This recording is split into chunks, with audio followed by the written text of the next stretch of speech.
বান্দরবানের সর্বশেষ উপজেলা থানচির এক পাড়ায় জীবনের ঝুঁকি যেন প্রতিদিনের সঙ্গী।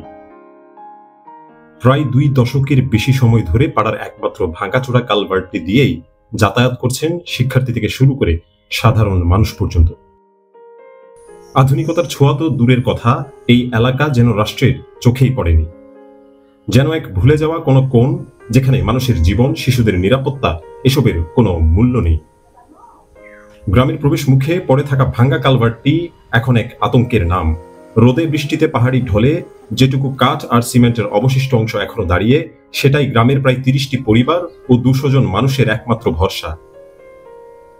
পাশাপাশি পার্শ্ববর্তী আরো 2টি পাড়ার মানুষও প্রতিনিয়ত ব্যবহার করে এই পথ, কিন্তু সেই যাত্রাটা আর যাত্রা নয়, যেন এক জীবন্ত দুঃস্বপ্ন।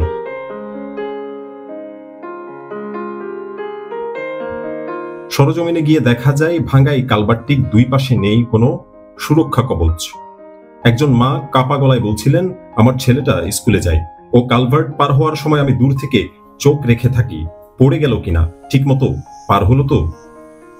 এটা কারণ বাচ্চারা তো দুষ্টামি করে, বাচ্চারা দুষ্টামির সময় যদি হঠাৎ করে যদি এখান থেকে এরকম দুষ্টামির সময় ঠেলাঠেলি যদি করলে, তো যদি পড়ে যায়, তাহলে তার জন্য এখান থেকে তাকাইয়ে আমি সবসময় বলে যে সাবধানে চলে যাবে, আস্তে করে যান, না হলে এখান থেকে পড়ে যাবে, পিছলা হয়ে এরকম বসতে। আমি জানা যায় একবার নয়, একাধিকবার এই কালভার্ট থেকে পড়ে আহত হয়েছে অনেকেই। এমনকি কয়েক বছর আগে এক কিশোর প্রাণ হারিয়েছিল এই কালভার্ট থেকে পড়ে। সেই শোক এখনো পাড়ার বুক চিরে বয়ে বেড়ায়। 3 বছর আগের ভয়াবহ বন্যার কথা মনে করতে গলা ভারী হয়ে ওঠে গ্রামের এক প্রবীণের। তিনি বলেন, বন্যার সময় এই কালভার্ট পুরোপুরি ডুবে গিয়েছিল, কোনোভাবেই বাইরে যাওয়া সম্ভব ছিল না, খাবার ছিল না, ওষুধ ছিল না, নৌকাই ছিল একমাত্র ভরসা। কয়েকদিন না খেয়ে থাকতে হয়েছে। কখন কিভাবে একটু বলেন তো?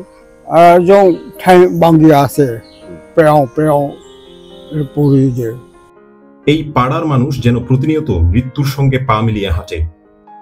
শিক্ষার্থীরা ভয়ে ভয়ে স্কুলে যায়, অসুস্থ রোগী হাসপাতালে পৌঁছাতে গিয়ে আরো অসুস্থ হয়ে পড়ে, আর পাড়াবাসীরা প্রতিদিন ভাবেন আজ হয়তো শেষ দিন হতে পারে। ভয় লাগে। কেন ভয় লাগে? এখানে পড়ে গেলে মরে যাবে। আমি একজন শিক্ষার্থী, 8ম শ্রেণীতে পড়ি। বর্ষাকালে এবং এই কালীনও অনেক কষ্ট হয় স্কুলে যেতে আমার।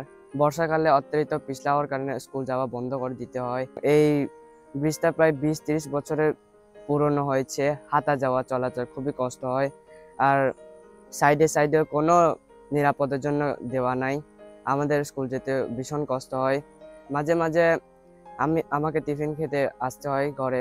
বর্ষাকালে তো না খেয়ে থাকতে হয় দুপুরবেলা, আর পকেটেও টাকা নাই। কিন্তু এত কিছুর পরেও তাদের জন্য নেই কোনো পদক্ষেপ, কোনো সংস্কার, নেই কোনো জনপ্রতিনিধির দৃষ্টি। স্থানীয় ইউপি চেয়ারম্যানের কাছে জানতে চাইলে তার ক্ষোভ, এই পাড়া থেকেই প্রথম চেয়ারম্যান এবং মেম্বার নির্বাচিত হয়েছিল, যারা কিছুই করতে পারেননি বা করেননি। তবে তিনি এও আশ্বস্ত করেছেন, যত দ্রুত সম্ভব এই কালভার্টের কাজ ধরা হবে। একটি ছোট কালভার্ট হলেও এর অসারতা যেন পুরো একটি জনপদের কষ্টের প্রতিচ্ছবি। পার্বত্য বান্দরবান থেকে CN24 চট্টগ্রাম।